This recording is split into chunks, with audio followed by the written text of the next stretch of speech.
jadinya bodohnya dia makhluk tutur dari Allah Subhanahu wa taala.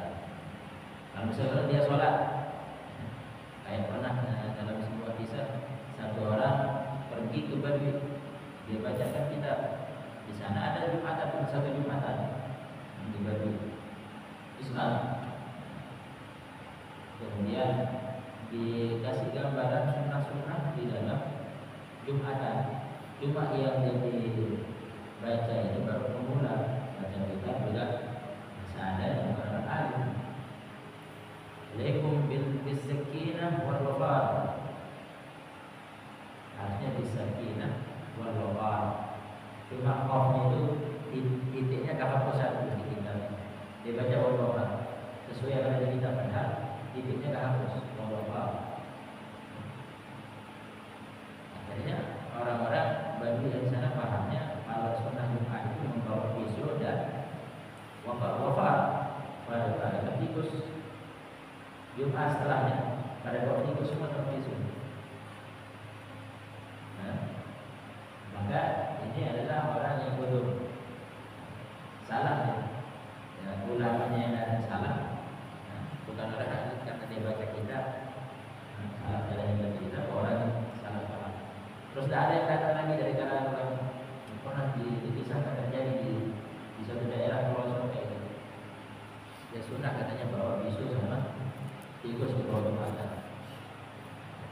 Di sunnah digorong itu udah punah. Padahal maksudnya pergi Jumatan itu sunnah dengan jalan yang benar. Jangan lihat orang sana, orang sini. Jangan pakai motor yang suara mengganggu.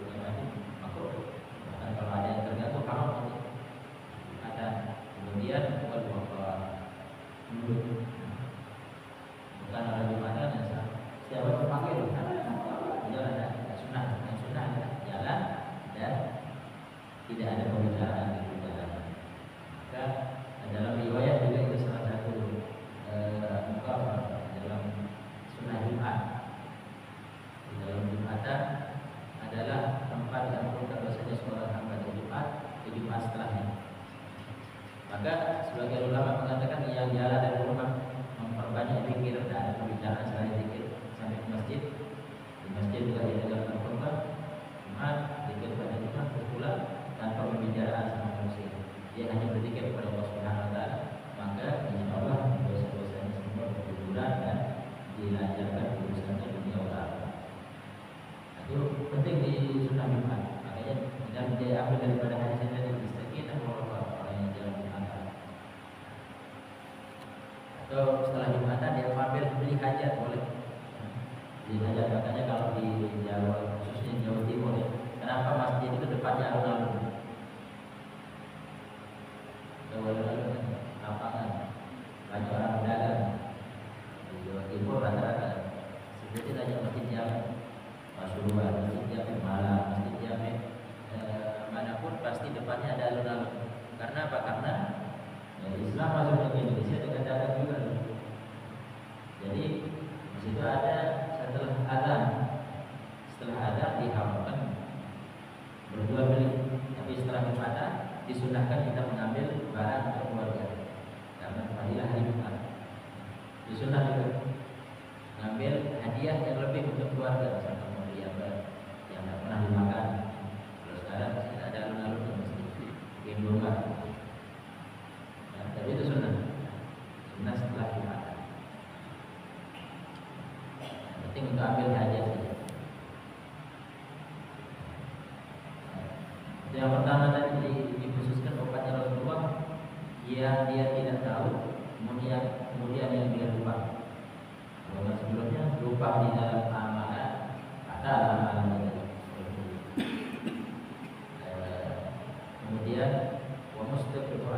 atau yang diancam, kamu kalau tidak minum di siang hari bulan Ramadan aku bunuh. Boleh minum dan tidak batal puasa. Kalau dia diancam akan dibunuh, minum tidak berdosa. Tapi jangan buat mainan. Kalau mainan tidak batal. Kalau kita buat mainan bilang membunuh, minum tetap batal. Tapi umatnya Rasulullah SAW itu diampunkan, didiskon untuk umatnya Rasulullah SAW. Maka ini Allah Subhanahu Wa Taala sebelum kita masuk ke surganya akan ditanya para anbiya tentang risalah yang disampaikan kepada umatnya. Mansya dan kufar, begitu juga golongan-golongan orang yang tidak masuk Islam, yang tidak ikut para anbiya setiap zamannya, dan dia mengatakan nabinya bohong. Itu yang namanya kufur. Setiap umat, setiap zaman para anbiya yang ikut dengan nabinya itu adalah salah, dia salah, belum nama Islam, umatnya Islam dalam segi istilah saja. Jadi agama sebelum Islam apa nama agamanya? Bukan Islam, tapi dalam istilah nama Islam yang mengikut para anbiya-nya. Nama agamanya bukan Islam, tapi istilahnya dia selamat. Artinya adalah selamat yang mengikuti para anbiya zamannya. Mereka adalah golongan-golongan yang Islam. Tapi yang mengatakan para nabinya adalah bohong. Bohong aturan di dalam risalah yang dibawa pada nabi mereka itu tidak bohong, itu yang akan dihadap oleh Allah Subhanahu wa Ta'ala. Ya sekarang menjadi ahli sunnah. Itu juga orang-orang yang mengatakan sunnah itu bid'ah.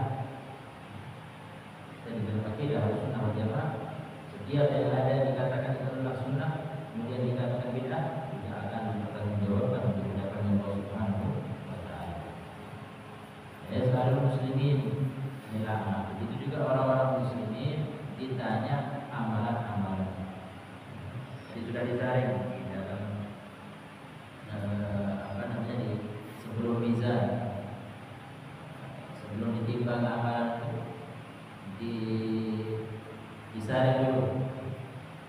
Dan ini amal perbuatan kita sebelum masuk ke surga Allah Subhanahu wa Ta'ala dalam akidah sunnah wal jamaah akan ditanyakan kepada Nabi. Makanya setiap amalan, sholat saja, kalau tidak sholawat kepada baginda Rasulullah SAW, tidak sah sholat itu. Kalau ada sholat, rukun kaulinya setelah Fatihah, rukun kauli. Apalagi rukun kauli, sholawat kepada baginda Rasulullah SAW yang harus diucapkan dalam setiap sholat.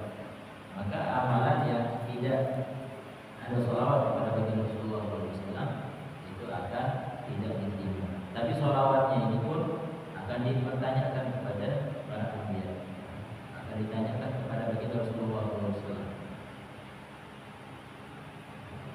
Hendaknya seseorang di dalam amal, baik itu sholat, kemudian juga ada sholawat. Begitu dia sholawat, dia ingat ini bahwa amalnya akan disaksikan di depannya Allah Subhanahu wa Ta'ala dan di depannya baginda Rasulullah sallallahu alaihi wasallam. Kita sholawat ya. Setelah tasyahud kita bersolawat. Apa yang kita ingat pas sholawat?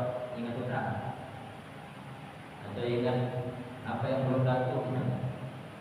Nah, yang kita ingat adalah kita ibadah kita ini akan disetorkan di hadapan baginda Rasulullah sallallahu alaihi wasallam dan di hadapan Allah Subhanahu wa Ta'ala. Kalau gitu terus kita ulang 40 hari saja kita bisa istiqomah mengingat di dalam sholawat kita.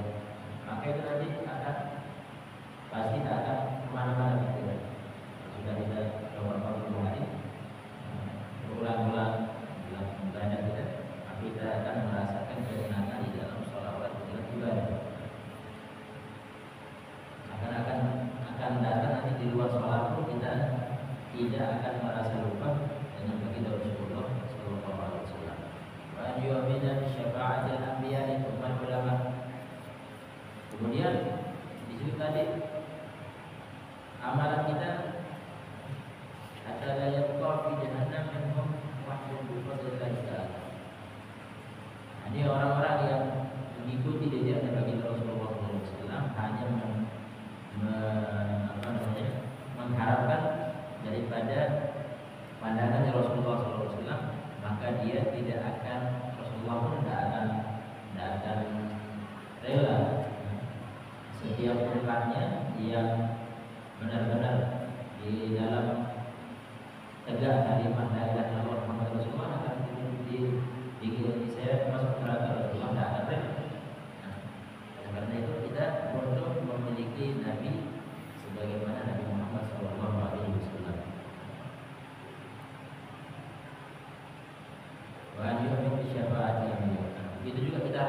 karena syafaatnya Rasulullah SAW, syafaatnya para nabi, para anbiya diizinkan memberikan syafaat kalau diizinkan oleh Rasulullah SAW. Makanya seperti bulan Rajab ini masuk nanti bulan Syaban, kalau di Yaman dan Ramadan itu para ulama berkumpul ziarah Nabi Hud alaihissalam, karena ada di sana makamnya Nabi Hud alaihissalam. Nah, makamnya Nabi Hud diziarahi di awal bulan Syaban setiap tahun. Jadi zaman sebelum Islam ada ziarah. Maka dikatakan di dalam yang sebagian para ulama nanti penduduk yang ada di Arafah khususnya dia mendapatkan syafaat bukan hanya dari Rasulullah, tapi dari Nabi Hud alaihissalam, karena banyaknya ziarah mereka kepada Nabi Hud setiap tahun. Kenapa? Karena para anbiya tidak mampu memberikan syafaat kecuali izin dari Rasulullah Shallallahu Alaihi Wasallam. Begitu juga para ulama. Para ulama bisa memberikan syafaat atas izinnya Rasulullah Shallallahu Alaihi Wasallam. Jadi yang bantu Rasulullah memberikan syafaat dalam riwayat adalah para ulama dulu. Begitu. Ulama dulu baru syuhada. Jadi tingkatan ulama orang alim itu lebih tinggi daripada orang-orang yang syahid, para sahabat yang syahid. Tingkatan ulama walaupun akhir zaman lebih tinggi derajat ulama daripada sahabat sekalipun yang syahid, yang menjadi pada perang. Jadi maka ulama dulu baru syuhada. Cuma sa'irul mu'minin, baru orang-orang yang beriman. Kullun ala hasabin yahid wa manzilati inda Allah Ta'ala. Ini kenapa? Sudah ada pertanyaan. Kenapa ulama dulu disebutkan baru syuhada? Karena syuhada ini zamannya Rasulullah. Para ulama lebih tinggi derajat. Nah, itu karena Allah Subhanahu wa taala adalah menjadikan para ulama diambil daripada hadis Sahih Bukhari. Rasulullah SAW juga sendiri yang mengatakan al-ulama warathatul anbiya. Para ulama itu pewarisnya para nabi. Para ulama pewarisnya para nabi. Bukan para sahabat pewarisnya para nabi. Para ulama. Sehingga maqam syuhada ditaruh di bawah. Walaupun dia lebih tua, maka diambil daripada riwayatnya dan diambil dari ayat Al-Quran. Ihdinas siratal mustaqim. Setiap surat kita baca. Siapa itu? Siapa yang sudah ditunjukkan siratal mustaqim? Al-ulama katanya pertama. Baru dia syuhada. Baru syuhada. Baru shalihin. Baru shalihin dan mu'minin. Dan karena itu diambil juga di dalam bab ini oleh para ulama, dianjurkan para ulama itu memuliakan ilmu. Jadi setiap ulama harus memuliakan sama alim, setiap ilmu yang ada. Makanya kalau orang-orang dulu, di sufi khususnya, kalau ada yang menyampaikan ilmu dilarang di bawahnya. Kalau ada orang yang menyampaikan ilmu harus dikursi dia. Kayak mimbar dibuat dari korban, karena apa? Mau disampaikan warisannya Rasulullah dan boleh dibawa. Nah, jadi yang mau menyampaikan ilmu harus duduk di atas, tidak berdiri. Jangan duduk. Ini karena 1 jam sampai Isya ya. Berdiri lelah kita ngajar. Jadi tidak ada kursinya. Jadi kenapa kalau dulu? Khususnya seperti di pondok-pondok pesantren. Pondok-pondok pesantren, walaupun ada gurunya ada, orang tuanya ada, dia harus duduk di atas. Karena apa yang dia sampaikan adalah warisannya Rasulullah, tidak masalah. Bukan dikatakan kurang ajar atau dari ada. Justru kalau dia duduk di bawah dia kurang ajar sama Rasulullah Sallallahu Alaihi Wasallam. Makanya orang yang kalau di pondok, walaupun ada gurunya, santrinya disuruh menyampaikan apa yang dia sudah tahu, misalnya kita duduk di kursi, jangan duduk di bawah. Walaupun ada gurunya lebih tua, karena di dalam bab ini dianjurkan orang yang menyampaikan ilmu harus di atas. Karena itu adalah mulianya ilmu dan mulianya para ulama. Bukan karena tuanya, amal yang mulia juga, jangan di sini. Para tua harus dia memuliakan Rasulullah, bukan memuliakan orang tua. kulli ala hisabin jahid wa manzilatin inda Allah Ta'ala. Begitu juga golongan tadi di sisi Allah Subhanahu wa Ta'ala itu tergantung hati seorang tadi kedekatannya kepada Allah Subhanahu wa Ta'ala. Jadi ulama pun ada tingkatannya para ulama. Yang paling tinggi yang hatinya selalu bersama Allah dan Rasul. Lalu yang syuhada juga kayak gitu. Bahkan dalam hadis kenapa Rasulullah tidak mau kaya. Ada hadis Rasulullah tidak mau kaya. Jabal Uhud mau dikasih emas, dijadikan emas. Rasulullah tidak mau. Apa sebabnya? Ada yang tahu kita kasih hadiah seperti ini? Logam kan? Ada yang tahu kira-kira kenapa Rasulullah tidak mau kaya? Yang bisa jawab? Mumpung dalam aja. Kalau salah kan ada.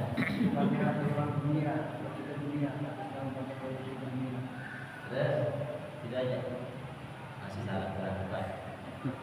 Ada yang lain? Kenapa Rasulullah tidak mau kaya?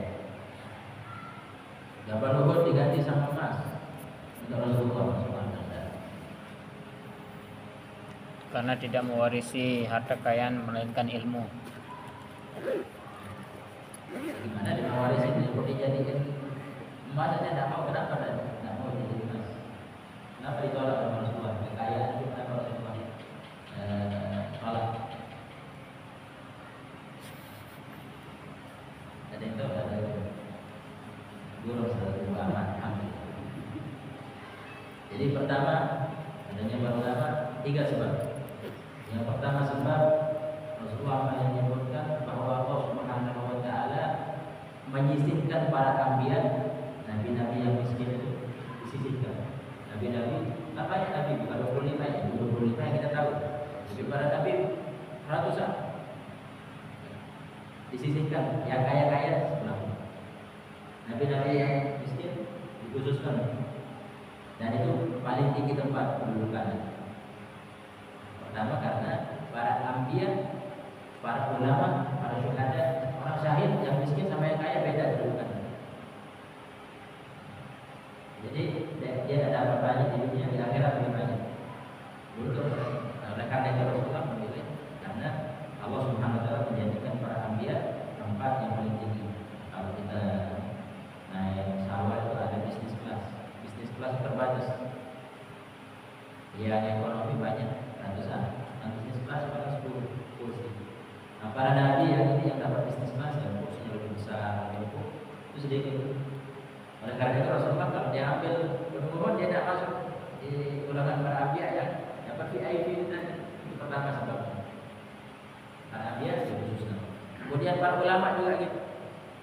Ulama yang kaya sama yang miskin itu juga akan dikhususkan tempat. Para syuhada juga gitu, yang meninggalnya syahid tapi dia miskin lagi. Berarti kursinya dikhususkan oleh Allah. Dan karena itu pertama sebabnya adalah tempat yang kedudukan yang khusus di surga. Terus sebab kedua, orang yang miskin lebih dulu 500 tahun masuk surga daripada orang yang kaya.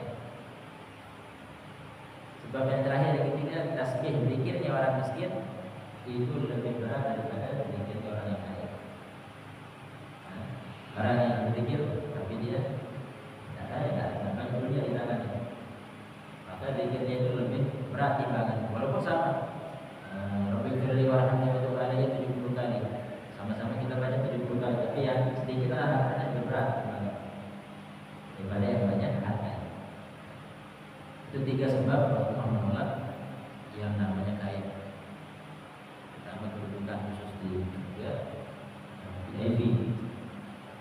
Kemudian lebih dulu masuk surga. Karena kan orang mau masuk ke suatu tempat kalau dia ramai ngantri. Antrian yang tidak paling cepat ini orang miskin. Apa urusannya?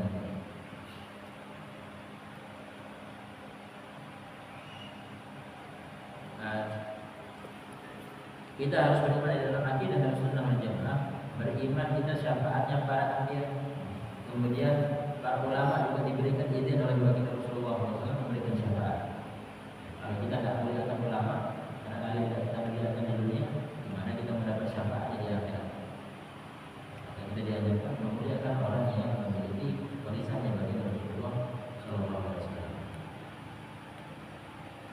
ثم سائر المؤمنين ثم على حسب جاهه ومنزلته عند الله تعالى ومن بقي من المؤمنين ولم يكن له شفيع. Dan begitu juga nanti dia membantu itu para ulama, para ambiya pertama dapat ya para ulama dibantu sama ambiya yang lain. Selamat para ulama dapat syafaatnya. Ulama yang membantu sebagai syuhada yang masuk juga dengan syafaat tadi. Para syuhada membantu para sholihin, para ulama, para orang yang beriman di kaum sholihin. Para mereka juga dibantu.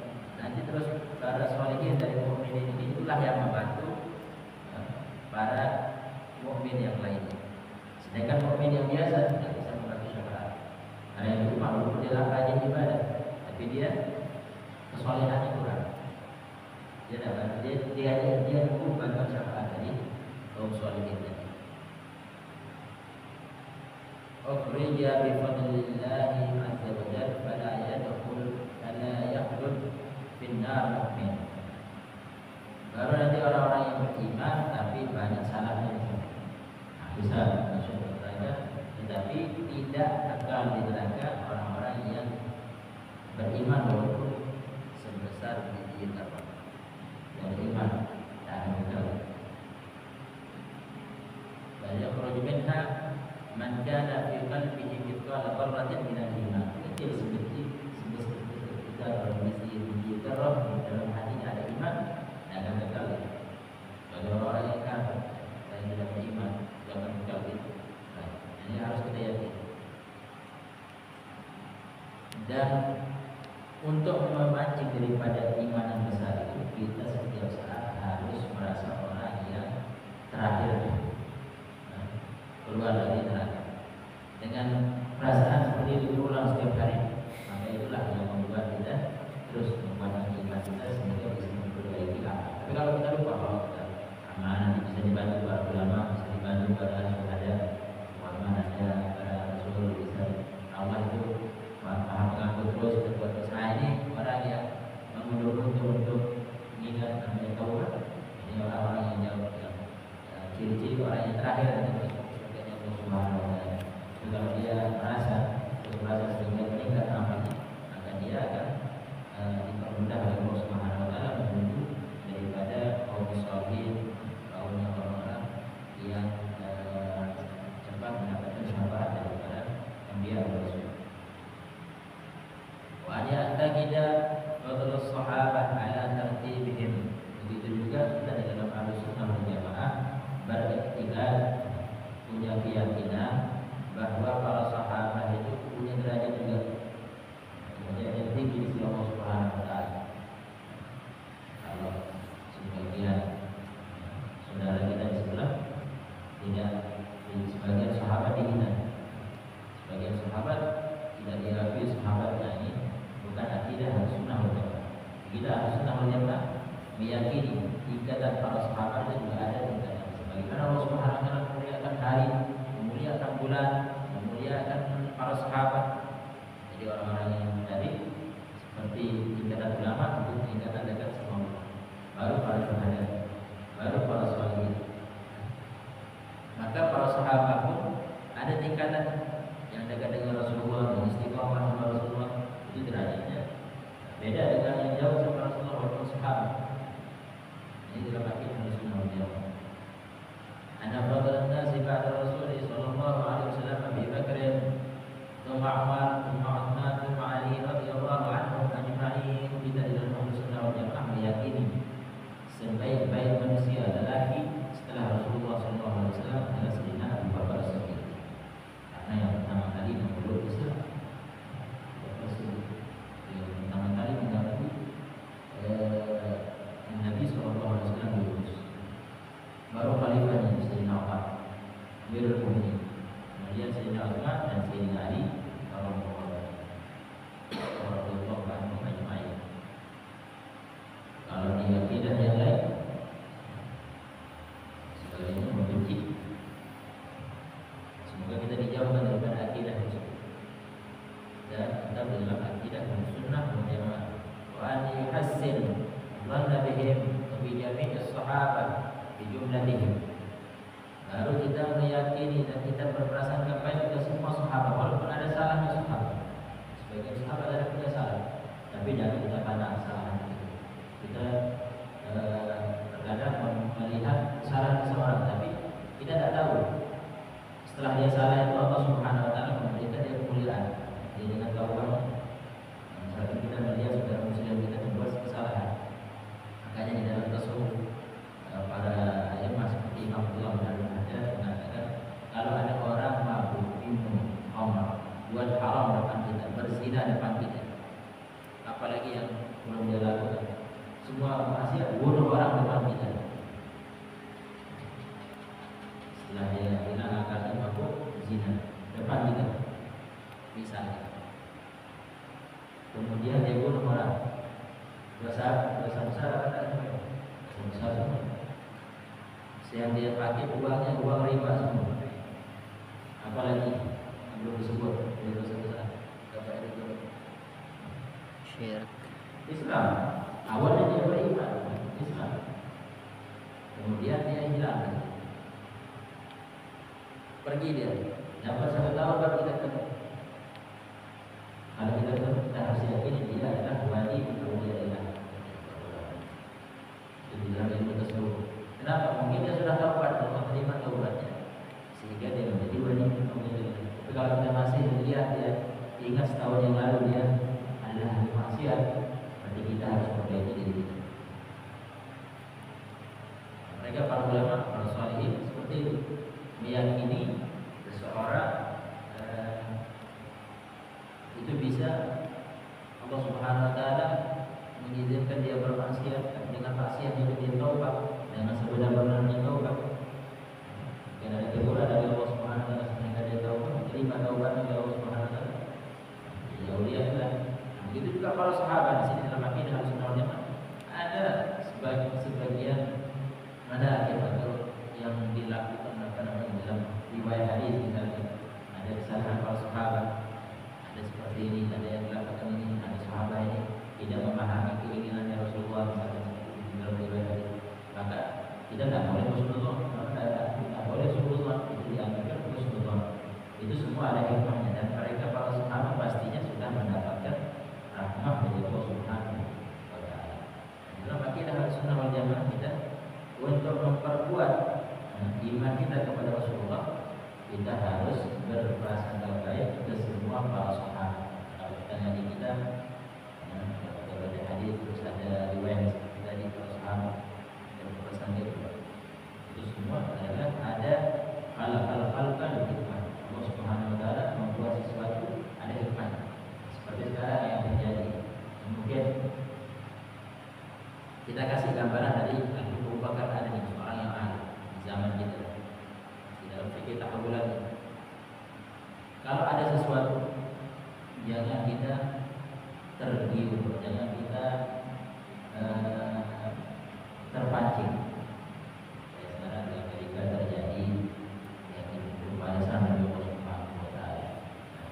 Itu adalah murka dari Allah Subhanahu Wa Taala. Kalau itu saja jadi pembahasan kita, kalau itu saja jadi pembahasan kita sudah terpancing berupa kepada Allah Subhanahu Wa Taala. Kenapa?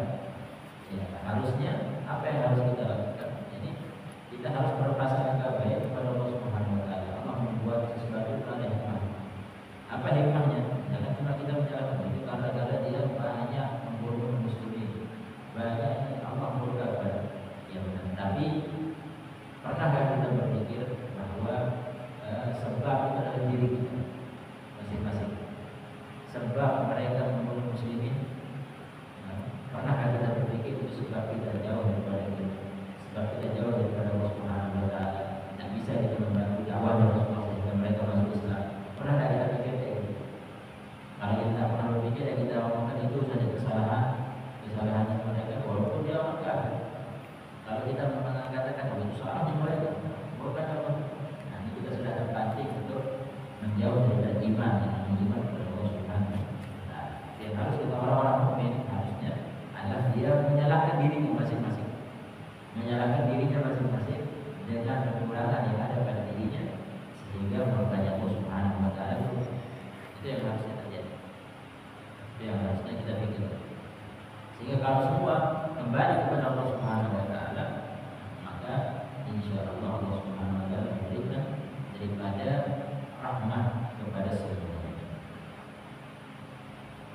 Ini dikatakan akidah Ahlussunnah wal Jamaah.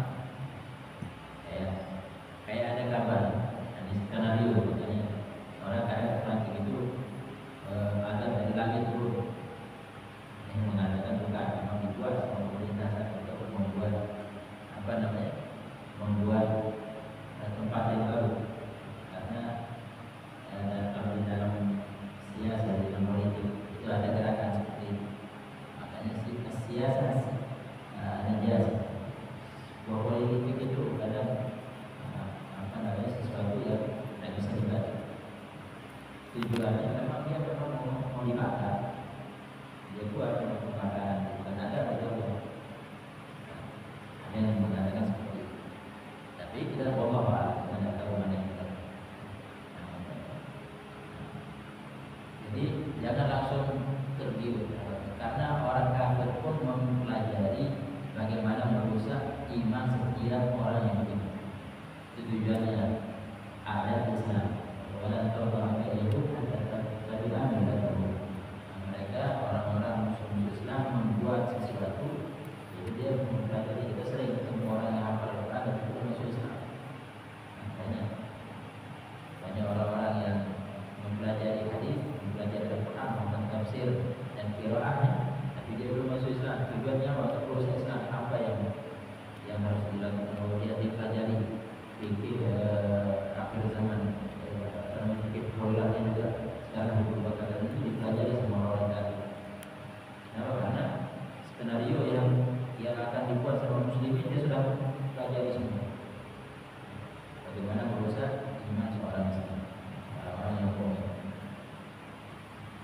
Kalau misalkan kayak tadi, antara dua itu benar-benar musibah dari Allah Subhanahu Wa Taala, memang mereka buat. Antara dua itu kita tidak tahu. Nanti akan setelah pasti terjadi. Kalau dia misalkan itu ada dari Allah Subhanahu Wa Taala, berapa yang akan meninggal. Tapi kalau dia skenario negara mau dibangun, harus dibakar. Antara dua itu. Di sini dikatakan kalau itu memang ada dari Allah Subhanahu Wa Taala, apa yang harus kita lakukan? Kita harus tadi menyalahkan diri kita masing-masing. Kalau kita belum bisa menyebarkan dakwah yang begini Rasulullah SAW sampai kepada mereka, karena Rasulullah nggak akan mati, Rasulullah nangis. Kenapa nangis? Karena dakwah belum sampai kepada mereka. Bukan dari dijelekkan, itu rahmatnya bagi Rasulullah SAW. Kalau dia itu memang apa yang terjadi seperti itu, berarti sekarang fitnah dari musuh Islam ini untuk merusak iman seseorang. Berusaha iman sekarang. Tapi kalau misalnya hanya malu dia, boleh bilang itu ada pada Allah Subhanahu Wa Taala yang berbuat berita bahwa itu adalah memang untuk mereka sendiri memang berita. Bisa jadi seperti itu. Cuma kita dengan hal-hal yang seperti itu diharapkan kita tidak kalau kita tidak tahu apa yang dikatakan oleh Imam Syafi'i, tidak nampak sabihu pada tajibu. Kalau kita tidak tahu berita benar atau apa yang kita diam, jangan ngomong. Dengan ngomongnya kita, itulah kenapa dibuat skenario sama orang-orang yang sekarang di media. Kenapa dibuat seperti itu? Untuk merusak iman. Kita dalam Al-Quran sudah jelas, orang-orang yang mencabut iman itu adalah kata-kata yang menyebabkan hoak. Nanti ikut menyampaikan sesuatu yang tidak ada. Nanti cara mencabut iman seseorang, syaitan itu dengan cara seperti itu. Oleh karena itu, Imam Syafi'i mengatakan di dalam kata-kata pada tanya berupaya untuk menjabat di suku, jangan berbicara dengan komentar. Maka yang harus kita lakukan adalah diam. Dengan diam itu adalah menjaga iman seseorang untuk tetap beriman kepada Allah dan Rasulullah SAW.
Tadi disebutkan harus kita bawa sesuatu setelah Jumatan. Mungkin ada penjelasan tambahan, perlu kita bawa uang berarti kan untuk belanja gitu pulang Jumatan. Dari bangun Jumat itu ada riwayat Sinai dan Muttalib mengkhususkan dan dikhususkan oleh Allah Subhanahu Wa Taala di dalam ibadah seseorang, yaitu pada malam pertama Rajab, malam nisfu Sya'ban, malam Idul Fitri dan malam Idul Adha. Dan hari-harinya pada hari yang mulia, malamnya di malam-malam yang mulia. Ditambah lagi dalam riwayat lain adalah setiap malam Jumat dan hari Jumat. Maka di 5 waktu ini, 5 malam dan 5 hari ini, di situ disunahkan orang memberikan nafkah lebih kepada ahli keluarga. Makanya orang tadi kalau satu Rajab nggak puasa ya, kayak Lebaran, nisfu Sya'ban kayak Lebaran. Kenapa? Karena Idul Fitri dan Idul Adha adalah Lebaran. Kalau Allah muliakan malamnya, berarti Allah muliakan siangnya untuk Lebaran. Jadi satu Rajab dari diharamkan ada yang puasa. Hari setelahnya. Kenapa? Karena satu Rajab malamnya mulia, lebih mulia daripada Isra Mi'raj. Karena malamnya adalah malam satu Rajab. Malam di situ dalam riwayat Allah Subhanahu Wa Taala menciptakan nurnya Nabi Muhammad di malam satu Rajab. Itu makanya mulia. Dan kalau kita ada Lebaran hari satu Rajab, itu Allah menciptakan malamnya. Lebaran hari satu Rajab. Jadi juga setiap hari Jumat Allah memuliakan malamnya dan hari. Maka hari Jumat ini sebagian ulama Syafi'i makruh puasa hari Jumat sendiri. Kalau puasa sunnah Jumat ada puasa sunnah Jumat.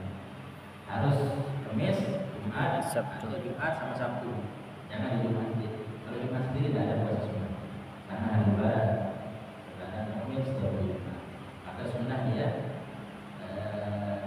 kecuali hari Jumat itu bertepatan dengan hari sunnah puasa. Kayak apa?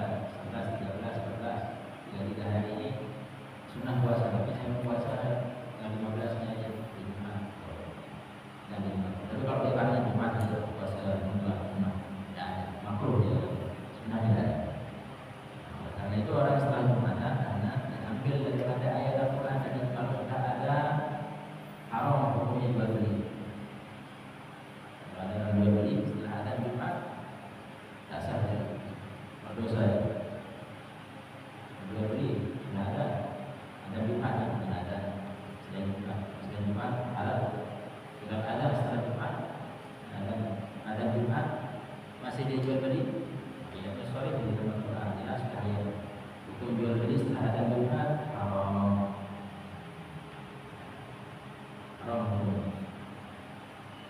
Maka disunahkan karena 5 hari Aid, 5 hari Lebaran orang yang beriman. Jadi setelah selain dengan Fitri dan Idul Adha, dia setiap hari Jumat itu menjadikan dirinya Lebaran. Jangan kalau dia dari Senin sampai Kamis terus Sabtu Ahad makannya tahu tempe, Jumat kayak ayam. Kenapa? Karena Jumat itu Allah muliakan, pahalanya lebih. Sudah mati dulu ini setiap hari Jumat itu karena tempat pengampunan yang namanya Id di Jumat. Laisa ini lagi menjadi bukan yang dikatakan Lebaran. Orang yang pakai baju yang baru berdosa. Tapi jadi Jumat itu orang yang sudah mendapatkan pengampunan dari Allah Subhanahu Wa Taala sudah Lebaran. Walaupun setiap hari kita pengampunan dari Allah Subhanahu Wa Taala. Bisa kita lihat dapat pengampunan. Atau ada riwayat setiap Jumat ke Jumat itu adalah pengampunan untuk orang-orang yang beriman. Maka dengan pengampunan tadi Lebaran. Namanya Lebaran adalah orang yang mendapatkan pengampunan. Setiap dia dapat pengampunan Lebaran, jamnya ke Lebaran. Dari segi bahasa. Jadi yang diajarkan tadi setelah turun Jumat bahwa nafkahnya lebih keluar. Kenapa? Makanya itu tadi. Maka diharamkan sendiri. Kalau di ada masjid Jami biasanya ada keluaran orang-orang baru itu. Jadi ditutup pakai lidahnya gini saja. Tidak ada yang ngambil di sana.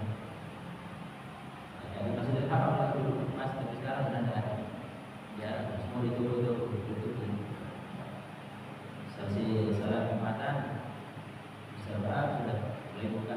Kalau dulu Jumat langsung ambil sampai hajat yang dulu. Dan tak pakai awal. Pertama pergi yang paling penting karena bisakinah kalau pergi Jumatan itu dengan duduk dengan tenang.